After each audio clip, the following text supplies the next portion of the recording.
मी तुम्हाला आता मॅडम खरं सांगतो, मी देवाला सुद्धा जो म्हणत नाही. का मी सर्व इथून मागं सर्वस्व करत आलो. कुळ धर्म अमुक तमुक जे काही आमचे ब्राह्मण समाजामध्ये असतं ते सगळं केलं, तरी परमेश्वरानं माझी ही कंडिशन का केली.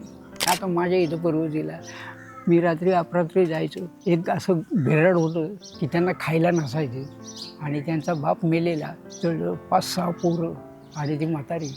स्वतःचं घर खेडेगावातलं जुनं पर्वतीला, ते पाऊस असो ऊन असो हिवाळा असो काही असो असे ओट्यावर बसून राहायचे. आणि मग असा रस्ता आलेलं बघितलं, मी कधी खडकीवरून यायचो, कधी चिंच बदली झालेली असेल, मला आवाज द्यायचे. तो पण नाव माझं बंडू. बंडू काय काही नाही, या कोणतरी घरी.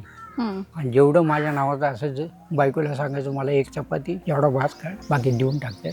आत्ता जर मी तिथं 2दा गेलो होतो, बिल्डिंग झाली, वरनं बघत होते पण चहाच्या पाण्याला आवाज दिला नाही. माणसाची एवढी प्रवृत्ती पलटी मारते. दया माया माणूस पण सगळं संपलेले आहे. आणि हे मी ते स्वतः अनुभव घेतलेले.